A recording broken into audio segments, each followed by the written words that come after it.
Bulu hidung terkeluar tuh. Sorry Bulu hidung terkeluar. Ini bukan bulu hidung, ini namanya kumis. Kumis ini namanya. Kumis. Aku paling jaga tuh kalau bulu hidung. Aku nak mau bulu hidungku keluar macam kaki lipas. Puan ada adik tak lelaki? Puan ada adik lelaki tak? Sajalah nak bagi tahu. Kalau ada, tangan ai kosong.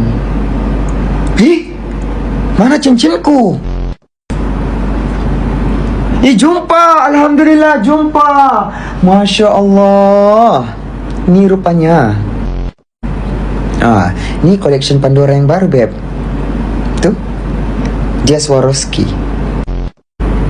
Awas kau nyamuk. Kau try isap darahku, aku isap otakmu. Try lah. Try. Jangan gatal sangat mau isap-isap orang. Apa masalah kau? Udahlah, rupa macam bukan manusia. Kau mau apa nyamuk? Bendi. Nah, masih ada lagi sini 5. Kau mau ke 1? Isap-isap. Bendi kau isap jadi sihat kau. Kau nak fikir kau nak pernah insecure kah? Dari tahun 70-an 60-an kamu ditemui kan, sampai sekarang kurus terus. Gemuk apabila isap darah. Makanlah bendi jadi sihat badanmu. Gemuk-gemuk. Makan protein kah? Bergym kah?